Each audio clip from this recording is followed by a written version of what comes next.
Chag Sameach, right? I I was asked to speak. I was asked to speak because I'm a basketball coach, and we're playing at USC tomorrow. Can I tell you why I agreed to speak? Because I'm Mordechai Shmuel ben Moshe Ber. I love being Jewish. I love my country. I'm a Jewish college basketball coach in Auburn, Alabama. Are you kidding me? This is the greatest country. It's the greatest country in the world. And I am also a Zionist. I live and work in the African American community because I'm a basketball coach. I live and work in the evangelical Christian community because I live in Alabama. And so one of the reasons why I took my team to Israel was because you hear so much from people when you go there. So what can we do? What can we do? Come visit. Come visit. And I did. And we were able to do some wonderful educational programs with our student athletes.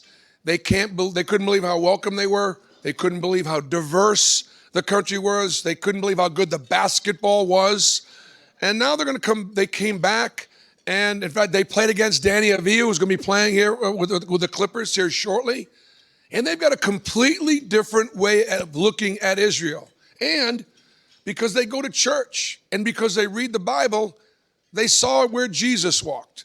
They saw where Abraham sacrificed Isaac. They saw these things that were in the Bible, and they went to Israel because their grandmother couldn't quite get there or their family couldn't quite there, and their family sort of lived, through them. So that's why we've done it. I'm very happy to announce that next August, after Auburn is gone on this incredible tour, that Syracuse University and Jim Boeheim is going to be traveling to Israel to play. This will be, UConn was the only team that ever did it before. We were the second team to do it. And Syracuse is also going to go to the UAE. And they're also going to play in the UAE, absolutely. And we're going to be talking about, it's going to be called the Abraham Accords Cup. And the idea for USA teams or Israeli teams or teams from Morocco or USA or, the other countries in the region that have decided that they want to live in peace and they want to be great neighbors. And that's obviously what we're trying to do. One of the things that breaks my heart when I go to Israel gets so much misinformation about there. And I feel bad for our young kids that aren't necessarily equipped with the information about Israel, or because they're so young, they don't remember when the state of Israel was born. For those of us that are a little older, that maybe immigrated from some different countries, either here or to Israel, we've all got an Israel story. Here's my Israel story. I'm 62 years old.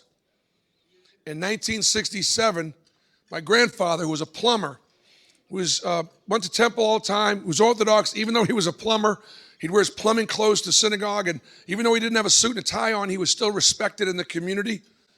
And my dream and my goal was to be old enough to rap tefillin with him someday. And I did get a chance to do that.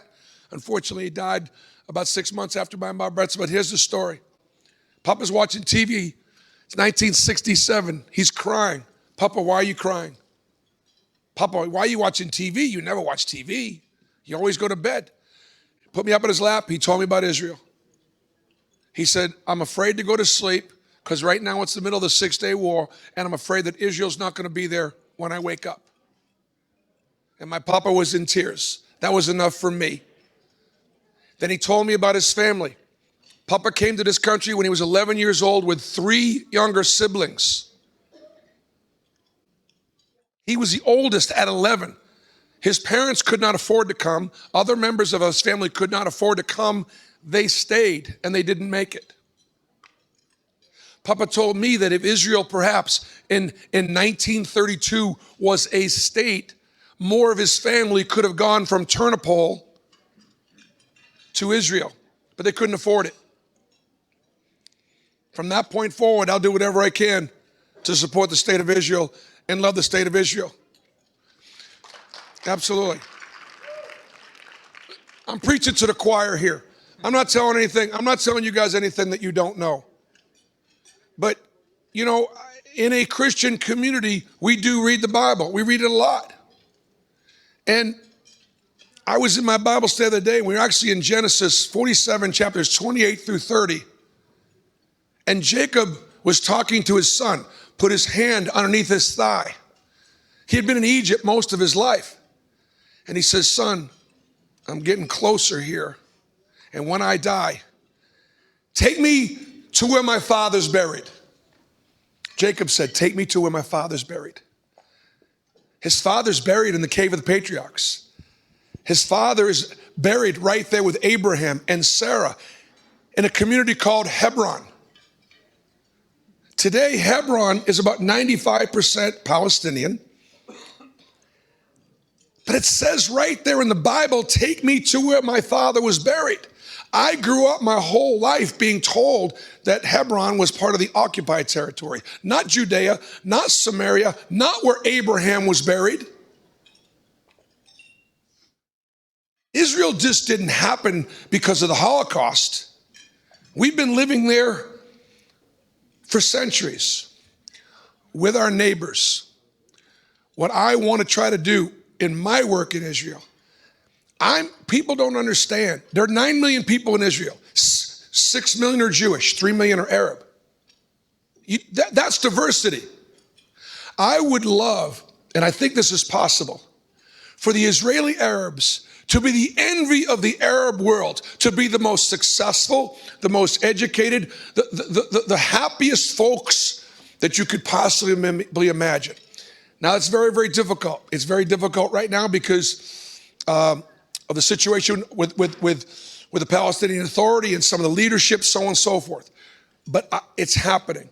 There are wonderful communities in Judea and Samaria. If anybody been to Ariel? Anybody ever been to Ariel? Ariel is an absolutely wonderful community with a wonderful university right there in the heart of all this. And it's Arabs and Jews working together. One of the things I support the Judea-Samaria Chamber of Commerce, where you have Israelis and Jews working together in business so that people can be prosperous. Rabbis, like, I thought you were going to talk about coaches and basketball and stuff like that and sports. And certainly, you know, obviously bringing my team over there, you know, was a very, very big part of it. But it's also getting that other message out. And for me, I'm here partly also to thank you. In Los Angeles, in this community, this synagogue, this temple is recognized as some of the greatest supporters of the state of Israel. And so part of the reason why I wanted to come today is just to say thank you for the work that you do.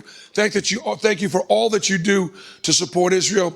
And I do appreciate the fact that you all have found a way to blend, you know, sports and Judaism and be able to blend those things, you know, together. And that's what the Maccabi give. If anybody ever been to the Maccabi games? Anybody been to Maccabi? If you've been to those games, it's incredible. We take thousands of Jewish kids from all over the world every 4 years to Israel. And like Rabbi said, in 2009, I took my team there and we actually won the gold medal. We played Israel in the gold medal game. Thank God Israel doesn't lose very often at home.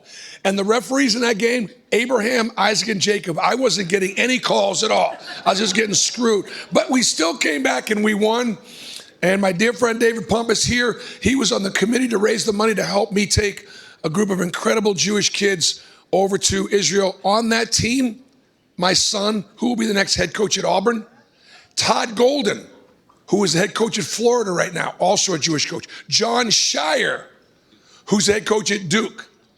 Josh Pastor's the head coach at Georgia Tech. There aren't many of us, but there are a few of us. I happen to be one of my greatest achievements in life. I'm historically one of only 5 Jewish coaches in the history of the Final Four to ever take a team to the Final Four.